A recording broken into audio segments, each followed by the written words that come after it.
नमस्कार मित्रों, मैं दुर्गा प्रसाद मिश्र मिश्रा संस्कृत प्रबोध इस चैनल पर आप लोगों का स्वागत करता हूं। हम लोग बाणभट्ट का सामान्य परिचय आज हम लोग पढ़ेंगे। तो बाणभट्ट उत्पन्न किस गोत्र में हुए, किस वंश में हुए, ये आपसे प्रश्न पूछा जा सकता है। तो वत्स गोत्र में अथवा वत्स वंश में बाणभट्ट उत्पन्न हुए और इन्होंने ऐसा लिखा भी है, बभूव वात्स्यायन वंश संभवः, यानी वात्स्यायन वंश से इनकी उत्पत्ति हुई है। इस गोत्र में इनकी उत्पत्ति हुई है, वत्स नामक गोत्र में। और फिर उसी गोत्र में पहले एक कुबेर हुए। इन्होंने अपने आप परिचय दिया है कुबेर का, और कुबेर से इन्होंने फिर अर्थपति, चित्रभानु और फिर अपना यहाँ तक इन्होंने अपना परिचय कादंबरी में इन्होंने दिया है। तो कुबेर, इस वत्स गोत्र में कुबेर उत्पन्न हुए। ये एक कर्मकांडी वेद विद्वान ब्राह्मण थे। और फिर उनसे अर्थपति उत्पन्न हुए। अर्थपति से चित्रभानु उत्पन्न हुए। चित्रभानु से बाणभट्ट। बाणभट्ट के पुत्र थे भूषण भट्ट। भूषण भट्ट को पुलिन भट्ट और पुलिंद भट्ट इस प्रकार से भी कहा जाता है। और यहाँ पर जो इनके बाणभट्ट के अगर पिताजी का नाम पूछा जाता है तो चित्रभानु, इनके दादाजी का नाम पूछा जाता है तो अर्थपति, और इनके यदि प्रपितामह का नाम पूछा जाता है तो कुबेर। हम इस प्रकार से लिखेंगे, उत्तर देंगे। अब जरा इनके निवास स्थान को देख लेते हैं। तो इनका निवास स्थान शोण यानी सोन नदी के पास प्रीतिकूट नामक ग्राम में, जो कि वर्तमान में कुछ लोग आरा शाहाबाद बिहार में मानते हैं। तो इस प्रकार से इनका निवास स्थान प्रीतिकूट नामक ग्राम में था। और इन्होंने किस राजा के अधीन रह करके इन्होंने अपनी रचनाएं की, किस राजा के अधीन ये रहे, तो राज्याश्रय के रूप में हम देखते हैं कि सम्राट हर्ष के ये सभा पंडित थे। और इनकी माता का नाम राजदेवी था। इनके गुरु भरभु थे। कहीं कहीं पर भत्सु इस प्रकार का पाठ, कहीं कहीं पर भत्सु इस प्रकार से भी मिलता है। इन्होंने अपने गुरु जी की वंदना की है, नमामि भत्सोह अथवा भरवोह चरणाम्बुजद्वयम। तो इनके गुरु जी का नाम क्या था? भरभु अथवा भत्सु। इनकी पत्नी कौन थी? तो इनकी पत्नी थी कवि मयूर भट्ट की जो बहन थी, वही इनकी पत्नी थी।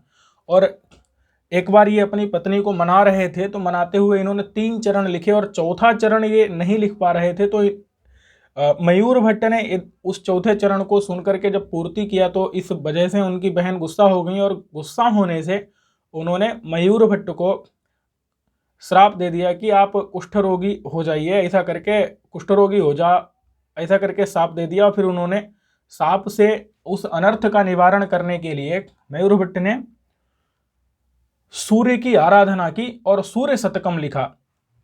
तब जाकर के मयूर भट्ट का वो कुष्ठ रोग शांत हुआ। तो ये वही मयूर भट्ट हैं जो कि सूर्य शतकम के रचयिता हैं। इनकी बहन मालती, इनके 2 भाई थे चित्रसेन मित्रसेन। ये उपासक थे शिव के। और इनकी रीति पांचाली रीति है। ध्यान दीजिएगा, भवभूति की गौड़ी रीति है, इनकी पांचाली है, और कालिदास की वैदर्भी रीति है। बाल्यावस्था में इनके माता तथा 14 वर्ष में ही पिता का स्वर्गवास हो गया। और इनका समय हर्षवर्धन का जो समय है, जैसे 606 से 647 ईस्वी तक, यानी कि 7वीं शताब्दी का जो 7वीं ईस्वी है उसका पूर्वार्ध, ये इनका समय है। और इन्होंने रचना की कादंबरी, कथा की। कादंबरी को हम कथा माने इस भेद में रखते हैं, कथा नामक भेद में कादंबरी को रखते हैं। और हर्षचरितम ये एक आख्यायिका है। चंडी शतकम ये मुक्तक है। और मुकुट ताड़ितक और पार्वती परिणय ये इनके नाटक हैं। और हर्षवर्धन के चचेरे भाई के निमंत्रण पर ये हर्ष के दरबार में पहुंचे थे। हर्ष ने इनको महानयम भुजंग कहा। महानयम भुजंग अर्थात अत्यंत चरित्र भ्रष्ट। किंतु इन्होंने अपनी प्रतिभा के दम पर उन्हीं हर्ष से वश्यवाणी, कवि चक्रवर्ती इस प्रकार की उपाधि पाई। तो इनकी ये बहुत सारी उपाधियां हैं। बाणस्तु पंचाननः, ये चंद्रदेव कवि ने कहा है, पंचाननः अर्थात सिंह। और पांचबाणस्तु बाणः, ये जयदेव ने इनकी उपाधि दी है। बाणी बाणो बभूव, ये गोवर्धनाचार्य जी ने तुरंग बाण, इनको आलोचक कहते हैं, क्योंकि इन्होंने कादंबरी में जो इंद्रायुध नाम का घोड़ा है उसका अत्यंत विशिष्टता से वर्णन किया है। इसीलिए इनको आलोचक तुरंगवाण इस प्रकार की उपाधि देते हैं। जैसे माघ ने घंटा के द्वारा वहां पर रैवतक पर्वत को ऐसा कहा कि जैसे रैवतक पर्वत के इधर उधर सूर्य और चंद्रमा इस प्रकार के लग रहे हैं जैसे हाथी के, एक हाथी दो अपने इधर उधर दो घंटों को लटकाए हुए हो।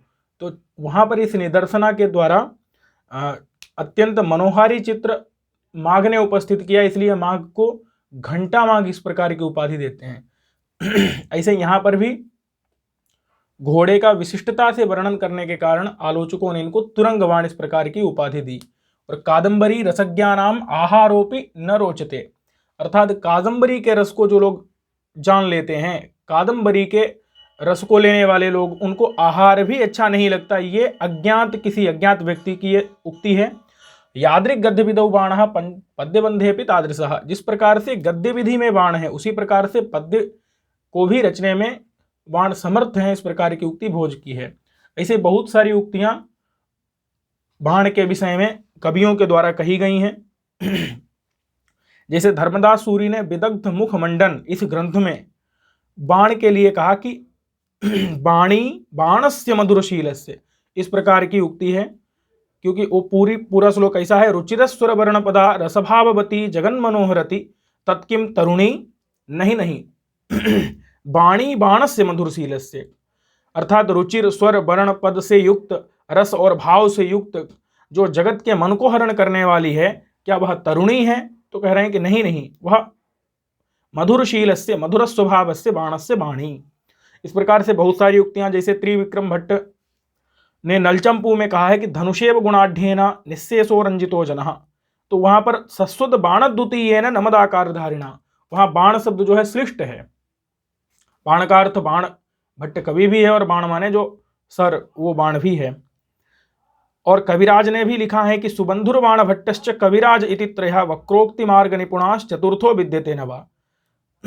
तो कविराज ने भी बाण भट्ट के बारे में ये प्रशंसा की है।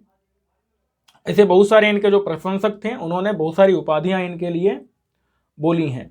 और शब्दार्थयोः समो गुंफः पांचाली रीति रुच्यते शिला भट्टारिका वाची बाणोक्तिषु च सा यदि, इस प्रकार से भोजराज ने सरस्वती कंठाभरण में इनके बारे में कहा।